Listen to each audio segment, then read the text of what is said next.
to the Hoops Lounge, where we have less regrets than the Charlotte Hornets after a draft day trade.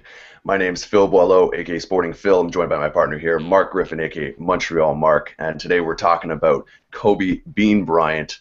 So he just had his birthday, and he's been known as one of the best players in the league for a long, long time. So we just want to break down a little bit of his career, thoughts, perceptions, and all the rest. Now, Marc, when we're looking at Kobe Bryant, obviously he's seen as one of the leaders, biggest faces in the NBA when we're talking about international basketball, championships, everything. So we have a couple questions. I mean, we alluded to in our other show talking about how the Clippers are taking over the Lakers' role. Almost 10 years ago, there was a point where Kobe Bryant almost signed with the Clippers. He didn't do it, and he stayed with the Lakers, and obviously it had worked out for him, teaming with Pau Gasol.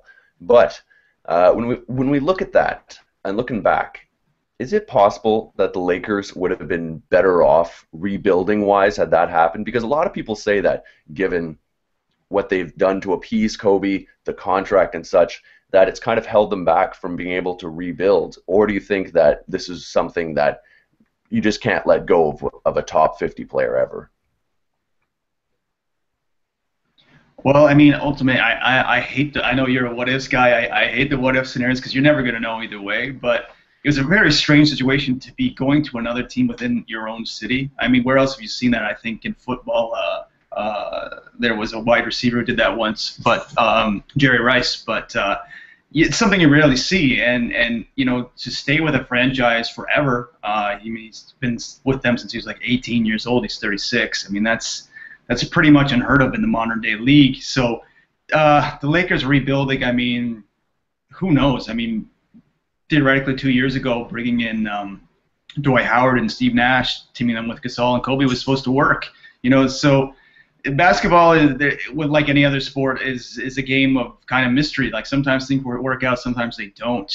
And I think it was probably for the betterment that he stayed with the Lakers. He's quote unquote their brand, their iconic figure who's going to have a statue in front of the arena, you know, anytime soon, Staples Center. But you know, I'm glad he stayed there and stuck it out because you know, it's really interesting to see for a short snippet in history that the Clippers now have a stranglehold of the city that Kobe's held on to forever.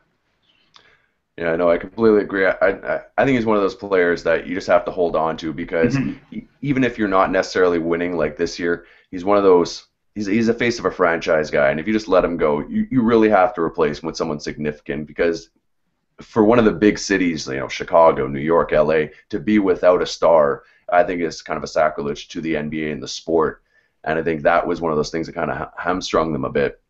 Now, you alluded to an interesting point in terms of a statue.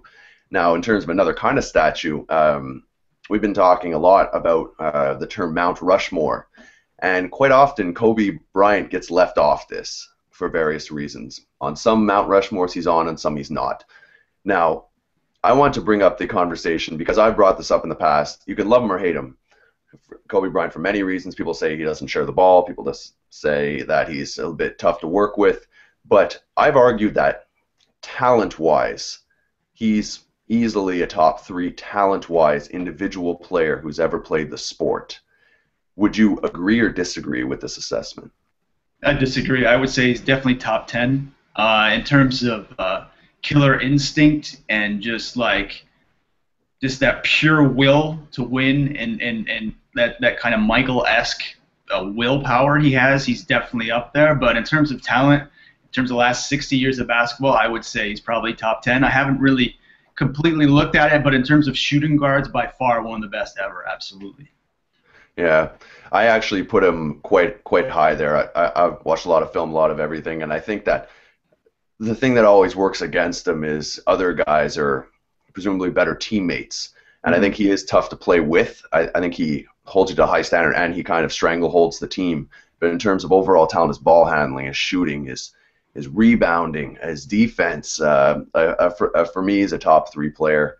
Now, when we're looking at you know, his all-time scoring and bits, now he's going to be one of the all-time greats. Now, people don't realize he's number 26 overall in assists career-wise, and everyone ahead of him is actually a point guard, which is actually interesting because they say he's the guy who never passes the ball.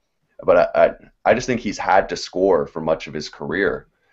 Now, just before I let you go with what's going on this week, I just want to go with the last thing. Do you think now, coming full circle to how we opened the show, that the Charlotte Hornets, considering who they got in an all-star player in Vlade Divac, regret to this day the trade of Kobe Bryant, or they feel that at the time it was a justified trade, they're getting a star back, he was an unproven commodity, or do you think that this is something that's haunted the franchise ever since?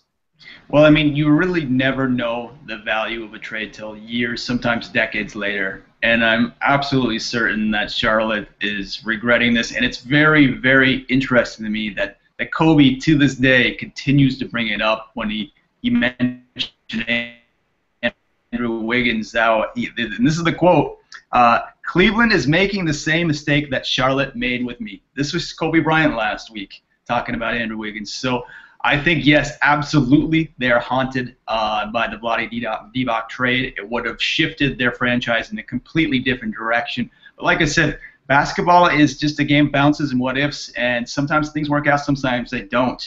I mean, as I've mentioned before, Kawhi Leonard ended up on the Spurs from the Pacers. Trades just happen, and teams come together in different ways. I'm sure Kobe's glad that he ended up on the beaches of L.A. And you know what? Charlotte's slowly rebuilding right now. They have a great team this year. It took a while to get to that point, but hey, that's basketball. Completely agree. I think it was one of those things you had to do at the time. Vlade Divac was a star player, but anytime you give up a guy like this, and we'll see if we're having this conversation in 10 years with Andrew Wiggins taking over the league and Kevin Love maybe fading away, but that's a story for another time. So, Kobe Bryant, happy birthday and great career. Now, Marc, what do we have on tap, Hoops Lounge-wise, in the upcoming week?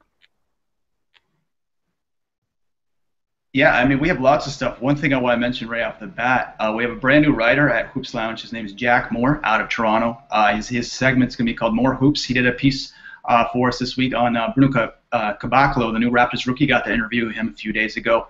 Jack's written for such places as like ESPN and a few other, SB Nation, a few other places in the States as well. Really great young writer. He's actually still in high school. And also on my end, proud to announce that my Kickstarter has been a great success. So I've raised the amount of money needed to go to Spain. So I'll be headed to Spain for the second week of the World Cup, from the quarterfinals through the finals. It's going to be absolutely amazing seeing Team USA, DeMar DeRozan and Andre Drummond on Team USA, which is amazing. Hopefully I'll get to interview them. Of course, Team Spain is loaded with stars as well. A lot of just great NBA guys. I think Adam Silver was saying over 50 NBA players will be in that tournament this year.